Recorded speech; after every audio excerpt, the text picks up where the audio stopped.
मित्रों नमस्कार। आज इस वीडियो का कोई उद्देश्य लेकर के आपके सामने आया हूँ। मित्रों, आप सब जानते हैं कि पिछले लंबे समय से नित्य योग मिशन के माध्यम से हम लोगों को जागरूक करने का काम कर रहे हैं। आप सब मालूम है आप सबको कि नित्य योग के माध्यम से बहुत बड़ी बड़ी व्याधियों को ठीक करने में बहुत बड़ी सफलता पाई है।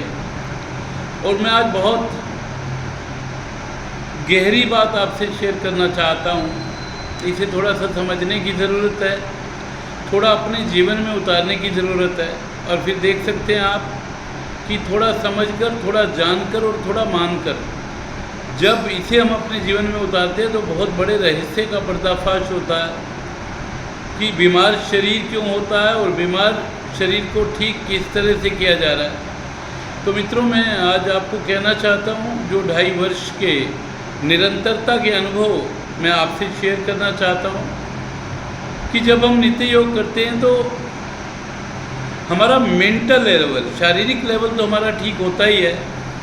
फिज़िकली तो हम महसूस करते ही हैं कि हम कहीं छोटी छोटी ब्लॉकेज हैं, गांठें हैं शरीर में, ब्लड के अंदर बैड कोलेस्ट्रॉल बढ़ा हुआ है। तो इन सब के कारण पूरा शरीर जकड़ जाता है, जड़ता में आ जाता है। तरह तरह की व्याधियाँ जन्म लेती हैं। जब ब्लड सर्कुलेशन से नहीं होगा तो बीपी का फ्लक्चुएशन भी अप एंड डाउन होगा, बीपी लो होगा या हाई होगा।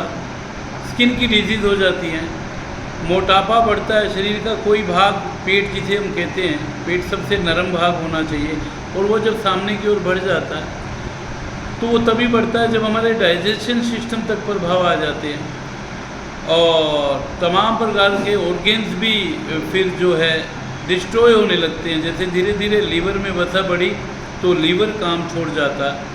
और उसके साथ साथ अगर जब लीवर के फंक्शन हमारे मैनेज नहीं हम कर पाते तो आंतें भी अपने काम में, गाल ब्लैडर भी, तिल्ली भी, और फिर धीरे धीरे गुर्दे भी और लंग्स भी, ये सब चीज़ें आकर के छोटा छोटा अफेक्ट करते हुए बड़ा अफेक्ट करती हैं और बॉडी हमारी डिस्टर्ब हो जाती है और बहुत जल्द इतनी सारी व्याधियों से हम ग्रस्त हो जाते हैं जिन व्याधियों पर फिर बहुत जल्दी से काबू पाना संभव नहीं है। मित्रों, उसके काबू पाने के लिए बहुत सारी पैथी हैं। मुख्य तौर पे एलोपैथी है। एलोपैथी को यूज़ करने वाले बहुत बड़े बड़े डॉक्टर हैं, बहुत बड़े बड़े कई मंजिला उन लोगों की इमारतें हैं और वहाँ से शुरू होता है हमारे स्वास्थ्य के साथ एक बहुत विचित्र खेल। किसी किसी व्याधि के बारे में तो ऐसा भी बोला जाता है कि अब एक उम्र भर दवाई खानी पड़ेगी। मैं जो बात आपसे विशेष रूप से शेयर करना चाहता हूँ, हमें इस बात की जानकारी होनी चाहिए कि एलोपैथ जिसके मैंने अभी जिक्र किया, बहुत बड़े बड़े हॉस्पिटल होते हैं, बहुत सारी इमारतें होती हैं और जब हमारी पोजीशन कभी ट्रैक आउट होती है कि हमारे ऑर्गेन्स जो है वो ठीक से काम नहीं करते और फ्लक्चुएशंस बॉडी की तरह तरह की ब्रीथ में भी बढ़ जाती है, ब्लड में भी बढ़ जाती है, तब वहाँ से हमें एमरजेंसी का सहारा लेना पड़ता है और डॉक्टर एमरजेंसी में जाकर के हमें आईसीयू की भी कई बार रिकमेंडेशन करता है और बहुत बड़ा धन हमारा लगता है। मित्रों, एलोपैथ का इतिहास जो है सिर्फ 200 वर्ष पुराना है, ये ध्यान में रखना।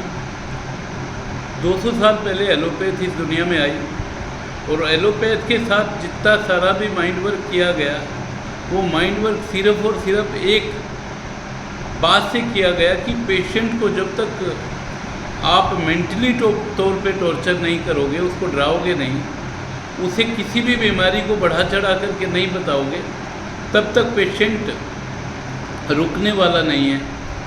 और इसका पूरा ओवरहाल पूरे भारत में तो मैं कह ही सकता हूँ कि इस पैटर्न का, इस सूत्र का बहुत बड़ा प्रयोग हो रहा है।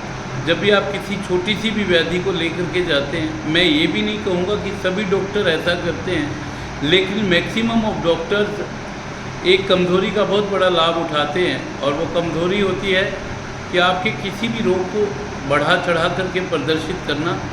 जैसे ही वो बढ़ा चढ़ा के प्रदर्शित करते हैं, हम मेंटली तौर पे न केवल टॉर्चर होते हैं बल्कि उसी क्षण हम चाहते हैं कि हमें कोई भी कीमत लग जाए, किसी भी कीमत पे हमारा जीवन स्वस्थ होना चाहिए।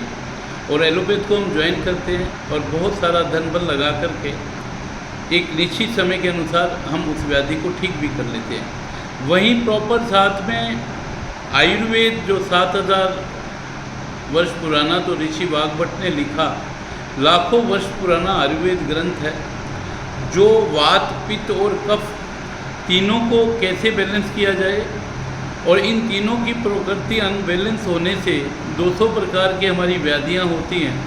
पेट के रोगों से लेकर के तमाम प्रकार की प्रॉब्लम्स आयुर्वेद के अनुसार वात पित्त और कफ के कारण होता है। और वात पित्त और कफ जब अनबैलेंस होता है तो हम व्याधियों से ग्रस्त हो जाते हैं। उसे हम आयुर्वेद के अनुसार पंचकर्मा से हम उसे ठीक कर सकते हैं। आयुर्वेद औरली लेने से, विरेचन लेने से, नशे लेने से हम ठीक कर सकते हैं और जिसके कोई किसी भी प्रकार के साइड इफ़ेक्ट नहीं होते।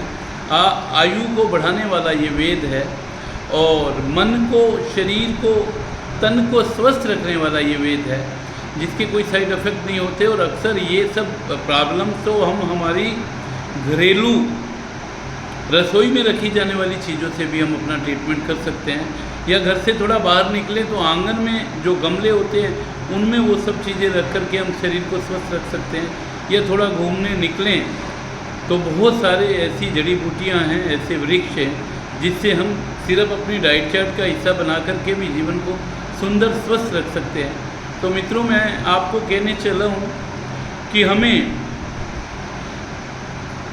कितना नित्य योग करना चाहिए, जो बहुत ज़्यादा ज़रूरी है इस मशीन को चलाने के लिए।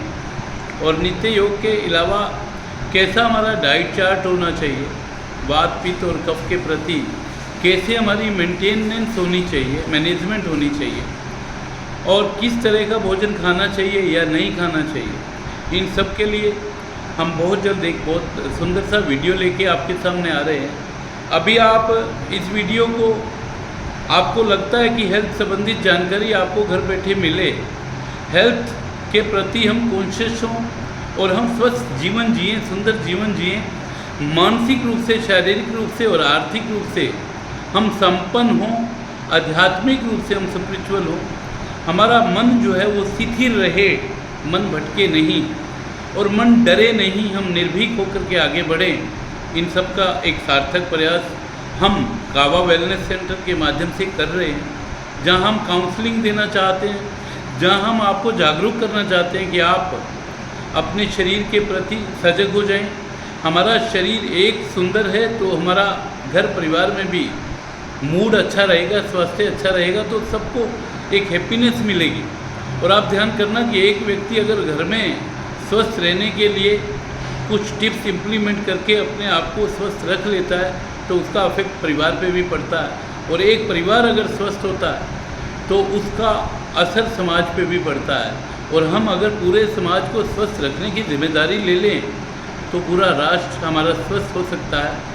और मैं मित्रों ये भी बताना चाहता हूँ कि राष्ट्र को स्वस्थ रखने के लिए आज जागरूकता की कमी होने के कारण कितना सारा धन इन विदेशी कंपनियों के माध्यम से विदेशी बैंकों में जा रहा है। और मैं बहुत अपने अनुभव के आधार पे कह सकता हूँ कि बहुत सारा अनावश्यक तरीके से, जैसा कि मैंने कहा कि डरा कर, मेंटली टॉर्चर करके सारा जीवन हमें ये फीडबैक दे करके मेंटल लेवल पे कि सारा जीवन दवाई खानी पड़ेगी, और हम उस व्याधि को अपने भीतर इतने बड़े इमोशन के रूप में क्रिएट कर लेते हैं कि सोते वक्त, जागते वक्त, बैठते वक्त, खाते वक्त, पीते वक्त हम एक ही बात को ध्यान रखते हैं कि मैं रोगी हूँ, मैं रोगी हूँ। इस बहुत बड़े विज्ञान को हमने मैनेज किया है, महसूस किया है, और मैं स्वस्थ हूँ, मैं स्वस्थ हूँ का पावर ऑफ स्पोकन वर्ड्स जब इम्प्लीमेंट करके हमने विजय पाई है थायराइड जैसी, शुगर जैसी, अल्सर जैसी बीमारियों के ऊपर, सर्वाइकल स्पॉन्डिलाइटिस जैसी बीमारियों के ऊपर, घुटनों के ऊपर। तो मित्रों, बहुत जल्द एक वीडियो लेकर के पूरे डाइट चार्ट के सहित मैं आपके बीच में आ रहा हूँ। हाँ, आप चाहते हैं कि हमारा नोटिफिकेशन मिलता रहे, आपको हमारी पूरी जानकारी मिलती रही, तो मेरे इस वीडियो को सब्सक्राइब अवश्य करना, शेयर करना, बेल आइकॉन दबाना ताकि हर ज़रूरतमंद तक हमारे ये विचार पहुँचे, हमारी अवेयरनेस पहुँचे, हमारे इस मिशन का कार्य आगे बढ़े। आप सबको बहुत बहुत प्रणाम। जय धन्वंतरी, जय आयुर्वेदा, जय गुरुदेव।